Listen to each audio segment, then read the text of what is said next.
Okay, we're going to talk a little bit about playing a Theurge. Of course, this is a World of the Apocalypse LARP video. This is the fourth in my auspice series. Okay, Theurges. For some reason, they seem to be feast or famine. You either have a lot of them or you have like none of them. That's what I've typically run into in games. Theurges are probably the most diverse of the auspices, it seems. At least from a player standpoint, because they all have a different view. And this comes from the fact that they've played Dungeons & Dragons, Pathfinder, Vampire, WoW. It all has an effect. So, what kind of Theurges are there? Well, there's obviously the combat medic, the straight healer. You can expound upon that to going from the great healer to the great curer, somebody who's going to not just be a combat medic, but they're going to be more advanced. Usually means that they took some kind of medical skill and might have been a surgeon or something outside of being just a werewolf. You hear about that a lot, even though most people don't, are becoming werewolves when they hit puberty. You'll have your spirit speakers. There are people that specialize in nothing but the spirits. You'll have your umbral professionals. I guess you call them your umbral guides. They tend to know all the umbral paths. They tend to go into the umbra, and they focus on that. You will occasionally get the lore masters, where the Galliards learn all this stuff so that they can wind it into a story and educate people. The Theurges gather together for their hypotheses and discover things. These are usually the ones that are going to develop new rituals. These are the ones who are going to be most likely to start developing talons and fetishes. On that same token, you're going to have your artisan, your crafter. You play a game long enough, or you have a big enough game, there's going to be somebody who's going to come in to be an artisan.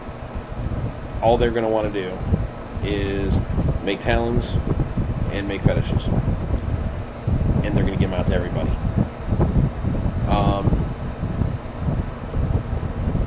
A good game is going to have a system that's not going to allow them to go overboard on it, and they're going to make it time and skill intensive enough that there will be value to what they give other than just being an arsenal. Therefore, when they make something, it should be an achievement. When they hand it to somebody else, it should be a gift that they truly treasure. When they make use of it, they should know exactly where it came from. They should be able to quote the history of the damn thing, if it's done right. But you're going to eventually get those, and you're either going to get that person who just wants to be, they're like the ones who, when you go to a convention game, they want to run the store. That's all they're there to do, is to bargain and negotiate. You're going to have those who make the fetish and talents just to bargain and negotiate. They don't really care what they get. They're just doing it. Then you're going to have those ones who come in there to bargain or to make fetishes and talents in their mind, they're going to say, oh, no, this is a long-term character, but they're there for only a brief time, and it's because for whatever reason their last character wasn't able to get fetishes, or they saw what they think was a lack in the game, or they just wanted to load up their friends, hoping that they're going to load them up, back up later, or they might get some of the benefits. I truly hate those types.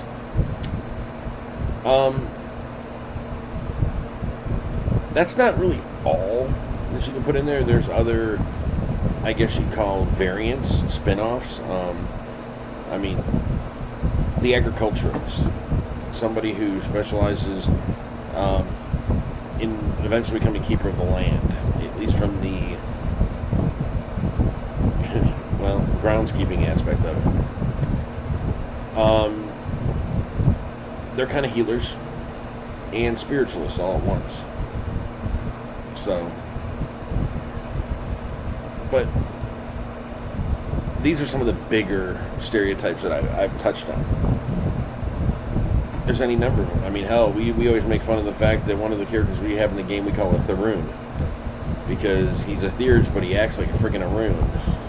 A Theurge. A Theurge that passes judgment on people. A Thalyard, a Theurge that likes to tell the frickin' stories. Thankfully, I've never seen a Thagabash. Ew. That would just be scary. When making a Theurge, a lot of times you're going to pick your niche.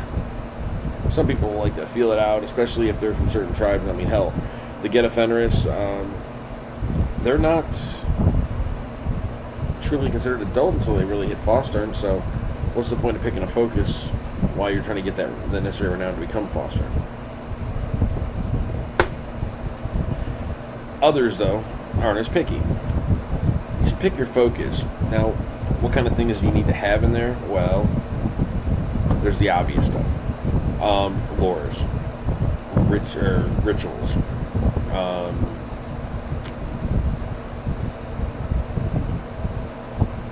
a lot of times you're going to take stuff like animal ken to figure out how spirit father type or animal father type spirits work. Again, that goes back to your lore. Sometimes you'll take awareness, especially if your game does not allow awareness to be purchased at a character creation without a damn good reason. Depending on what kind of Theurge you are, an artisan is obviously going to take various types of crafts, and maybe some intimidation, subterfuge and such to wheedle those spirits into the items.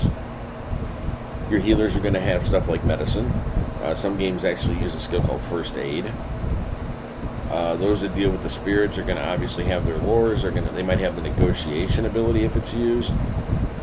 Intimidation, subterfuge are always good ones for that. Empathy might be a good one.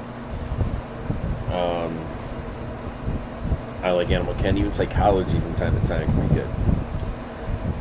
Umbral Walker or the Umbral Guides.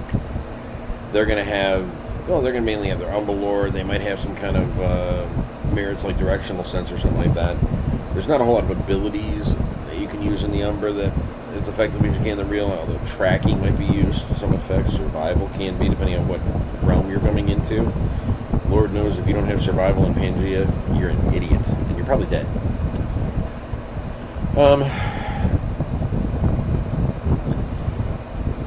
Traits-wise, obviously mental and social should be bigger than physical, but it is what it is. I also don't think that Theurge should ever go very high in the rage category, or the temper that we call rage. I'm telling you, too many do, but it's never a good thing. Backgrounds-wise, well, depending on what your game allows, Spirit Familiar is a good one. We use one called Facilities for those who have their own medical setup. Totem, depending on how you use Totem. Some just use it as your pack totem. We use Totem in a different way, where Totem is almost like favors owed to you. Therefore, it's not a bad thing to pick those favors up early on. We look at it as like mentor. We do play mentor, degradable. The more you use it, the less they have to teach you. So therefore, we will reduce it by after you're starting to learn stuff from them. Rights, and character creation rights can be essential, depending on how you play the game. Most games just go by the basic, intermediate, advanced rules. That's fine. My game uses the levels that Tabletop introduced. Level 1 is equivalent to what you can expect a Goliath to start learning. Level 2 is Foster, and level 3 is Adrian. You are expected to be at that rank to use these rights. In my game, if you do use a right that is beyond your rank, you're going to get scandalized, because it means you've not earned enough to be entrusted with it. And over half the time, when I see this crap, when I see the Goliath, using fostering rights or the foster using agent rights, they do it wrong, and it gets busted anyway. I mean, it's going to be a clusterfuck from the get-go, so they deserve to get the punishment they get leveled upon them. It covers some of that. I mean, there's obviously different merits and flaws that are going to be appropriate depending on what you're playing. And then you get your gifts. I mean, that's going to be determined by what type you're playing. I mean, obviously, Mother's Touch, Spirit Speech, those are two of the most important ones you're going to see there. Sense Worm.